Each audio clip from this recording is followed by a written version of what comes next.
Virgin Islands Housing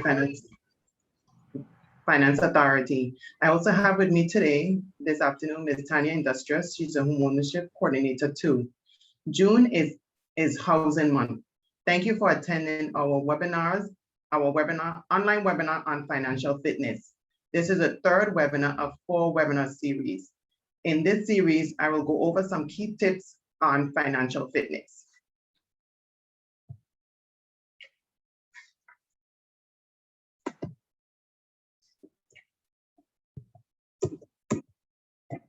Okay, I don't know what's wrong with this. It's not going through.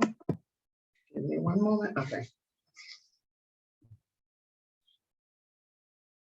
During these economic times, you have taken an important first steps in learning how to manage your finances effectively. By doing this, you will assess your financial health, set and achieve financial goals, make wise consumer decisions. You will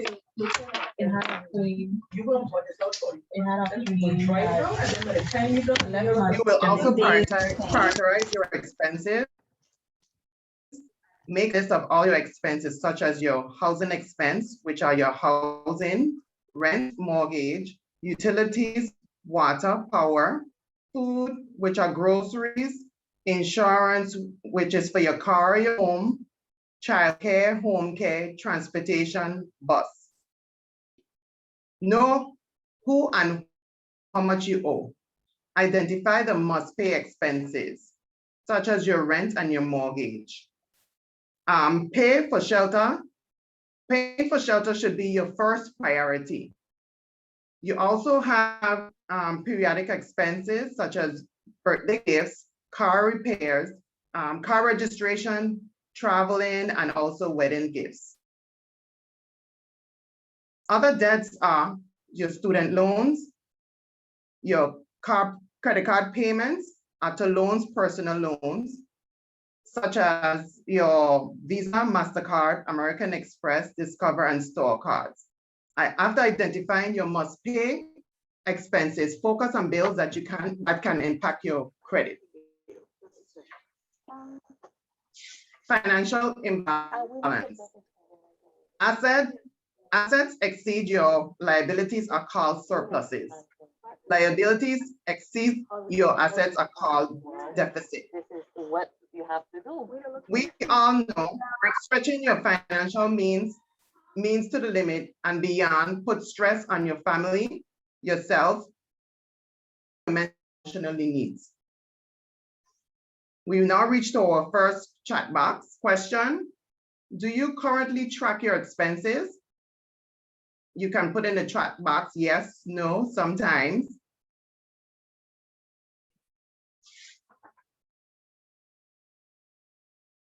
Anything we're seeing, Tanya? Yes, everyone is saying yes. Some people are saying sometimes. We got some yes and sometimes. Okay, great. These are some of the financial balances warning signs. When you rely heavily on credit cards for current purchases, such as buying groceries, dinners, traveling, and entertainment. You are living from paycheck to paycheck, not able to save any money. You do not have a savings or investment plan for emergency purposes. When you have no asset except probably your vehicle, and you're actually still paying a loan on it. You have no reserve for emergency purposes when you're using credit cards for like medication, car repairs, and appliances as well. So appliances if they're damaged and so forth. So you actually have to establish our emergency savings plan. You cannot afford to take a vacation, therefore you rely heavily on credit cards for trips. You do not have a retirement plan. If you are 40 years and above, you do not have a 401k plan or IRA, you definitely need to have one. You lost track of how much you owe. You do not know your balances on your credit cards and also your loan, and you do not know the balances on your checking account. These are actually warning signs that you need to pay attention to. Let's talk about short-term goals. Let's talk about goals. There are short-term, there are different types of goals. which is a short-term goal. Goals is which is achieved within 6 months, such as to purchase a new television, computer, or to take a family vacation. Then we have intermediate goals, goals that can be achieved within 1 to 5 years, such as paying off a credit card balance, a loan, or saving for a down payment or a car. Also, we have long-term goals, which are goals that you can achieve within 5 years and beyond, such as paying for college tuition or also purchasing a new home, a down payment for a new home. Here are some examples of a short-term goal. First, we have a goal such as purchasing appliance, a fridge, and you want to actually do that in 6 months. You will need $1,000 to purchase that fridge. So therefore, you will need to save $166 for 6 months in order to achieve that goal. Next, we have you want to purchase a bedroom set in 12 months. You would need approximately $2,500 to purchase that bedroom set. Therefore, again, you will need to save $208 in 12 months to achieve that goal. Here's another example of an intermediate goal. You want to purchase a used car for your son when he's going to college in the next 2 years. So therefore, you will need $3,000. So you will need to save $125 in 24 months in order to obtain that goal. In 5 years, you will be ready to purchase your home. So therefore, you will need to have a down payment in 5 years. You will need to save at least $5,000 for that down payment. Therefore, you will need $83 monthly for the next 60 months in order to achieve that goal. What is a budget, you may ask? Everybody wants to know what is a budget, right? And how do you do a budget? A budget is a financial plan that allocates future personal income toward expenses, savings, and debt repayment. Past spending and personal debts are considered when you're creating a budget. So here is a budget financial roadmap. Budgeting puts you in the driver's seat to live within your income and to help you reduce your debts. Budgeting helps you set priorities and make decisions about your money. It also helps you live within your means and spending on things that you really need and not want. Budgeting helps you protect your credit rating and also help you pay your bill on time. Budgeting helps you keep track with saving and investment. It helps you grow your money. Budgeting also can teach you a valuable lesson to your children and show them the importance of savings. It also helps keep everyone involved in the household. Any questions so far? No, ma'am. All righty, let's move on. But these are the steps to a financial balance. Know your monthly income, such as your take-home pay, which is called your net pay. Know your monthly expenses, such as rent, groceries, telephone bills, and also your utilities. Know how much you owe on your credit cards, personal loans, student loans, car loans. Know the balances as well. Keep your checkbook in balance. These are the steps to developing a household budget. Next chatbot question. How would you want to check your expenses? Write it in a notebook, write it in a calendar, use an app on your cell phone, save your receipts and balance your checkbook, or you're not sure. Take a few minutes or seconds and write in your answer.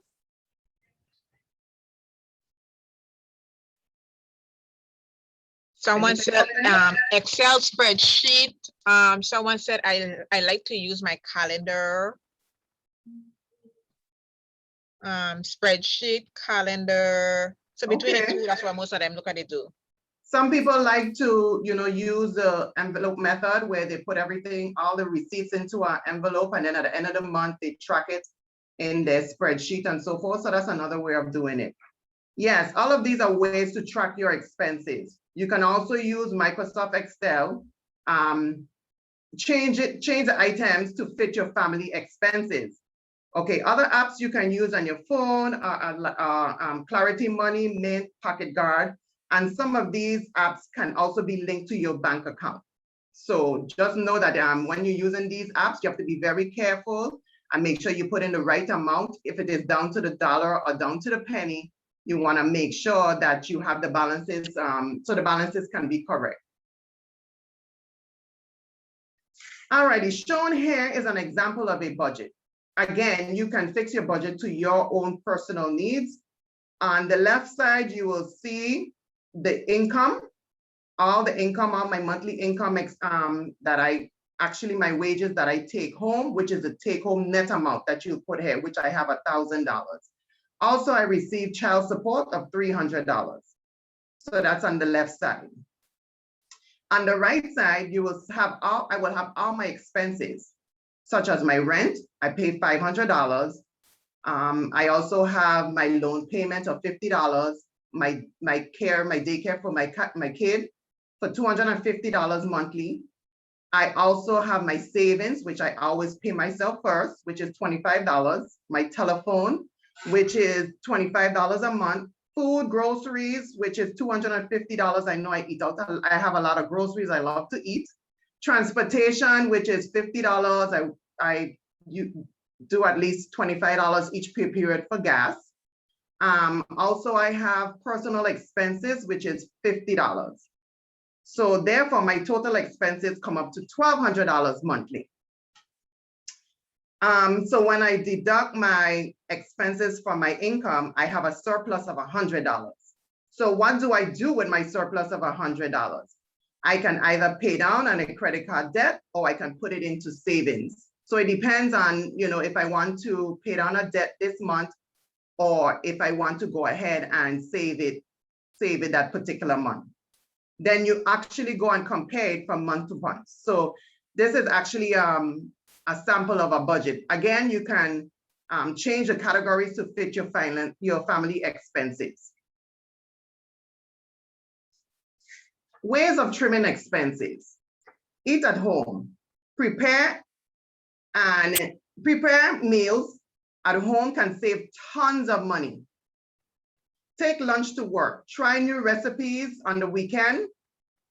There are actually a lot of recipes on the net that you can actually download.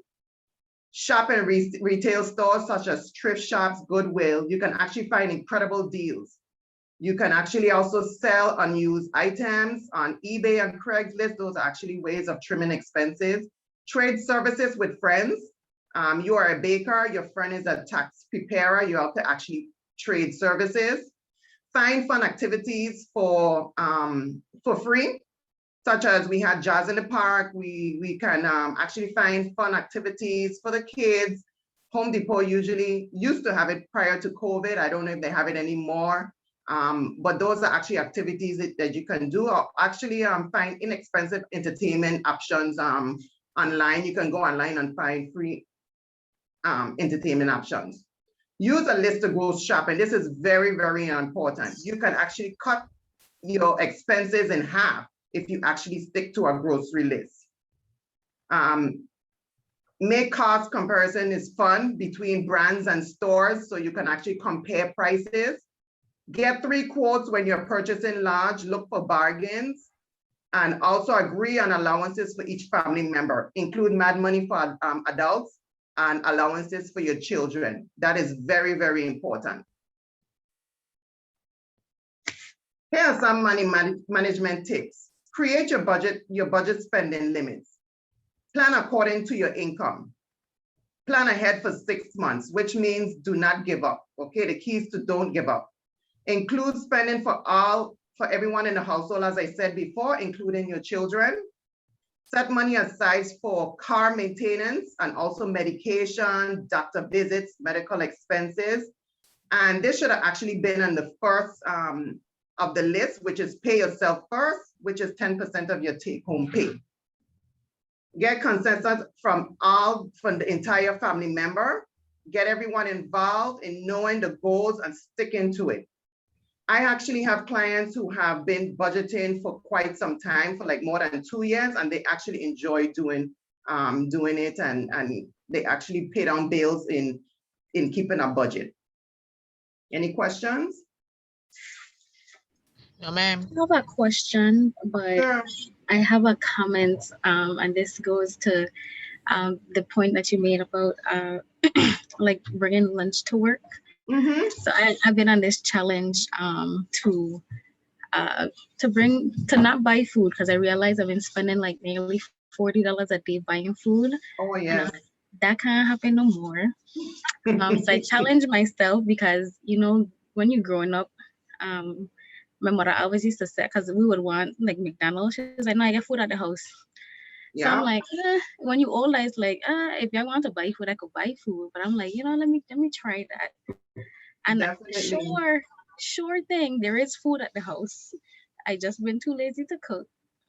Yes. But you find stuff and you just get creative. So over the last 3 weeks, I must say I probably only spent less than $40 buying outside food. So it works. You just gotta Yes, get sure do. creative.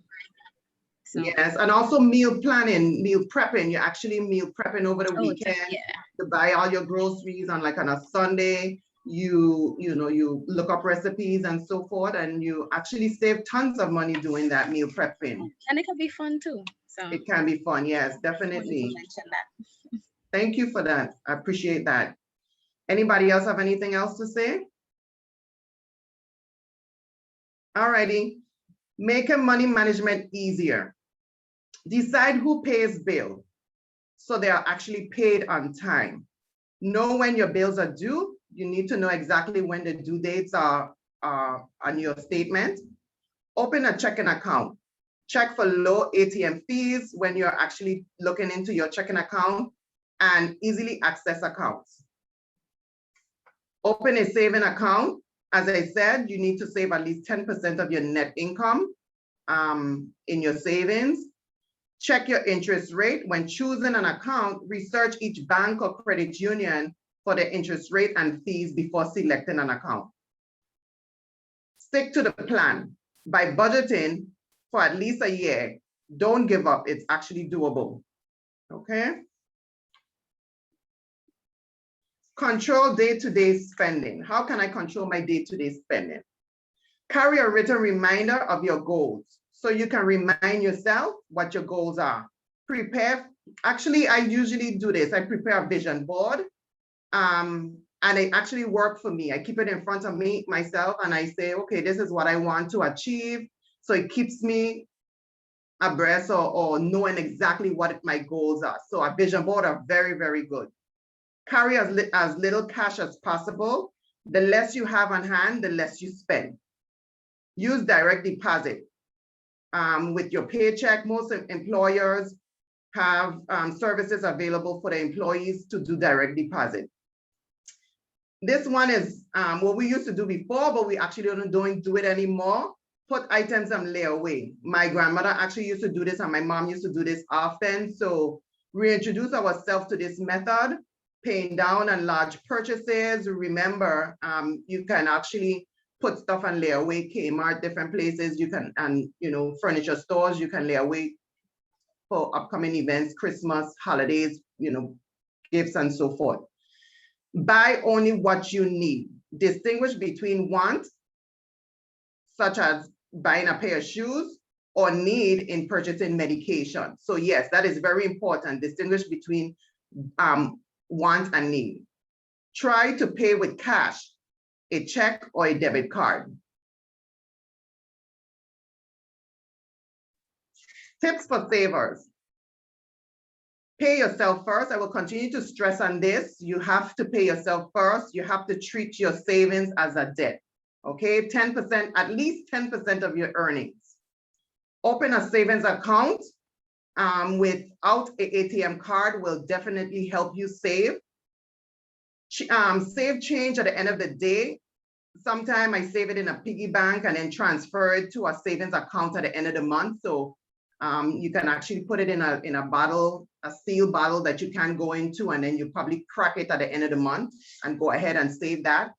And I also bank my surprises, such as if someone give me a monetary birthday gift, I go ahead and I save it. I don't actually take it and use it on myself, or probably I just use half, but at least save some of it.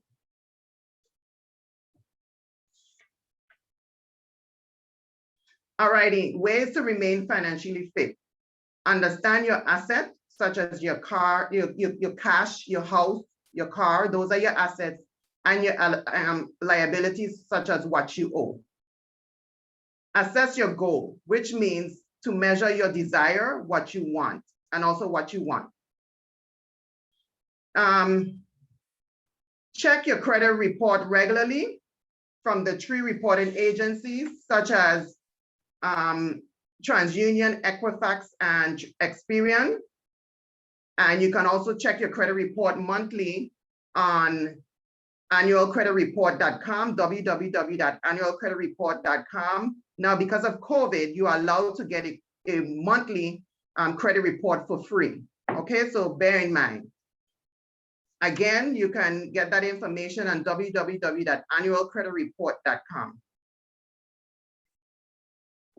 If you can put that in the chat box, Tanya, so that they can know which where they can get their free credit report at annualcreditreport.com. Also, you will need to know that you need to file your taxes locally in the jurisdiction where your income is earned. At VIHFA, we require you to submit a local stamp tax return. Remember, residing is usually determined by your tax filing location. Okay, so you need to file your tax where you're actually located. And also, you just need to remember to save. I cannot stress on that. The more you save, the more you'll be able to get financial freedom. Okay, well, do we have any more questions?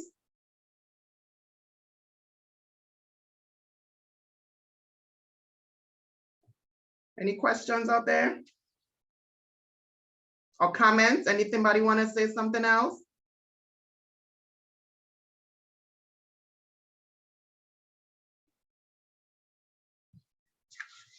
All righty, if we don't have any more questions, join us for more.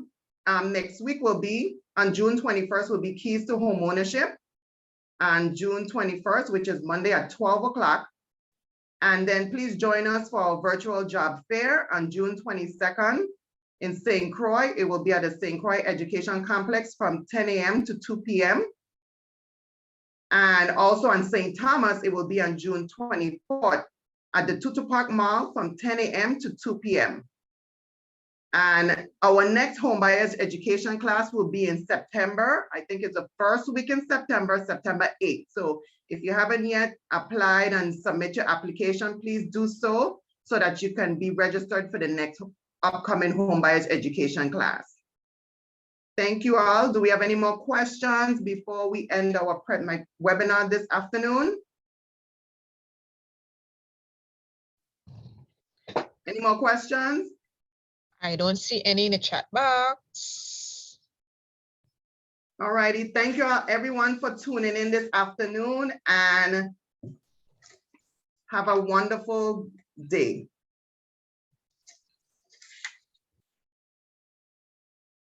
So the app is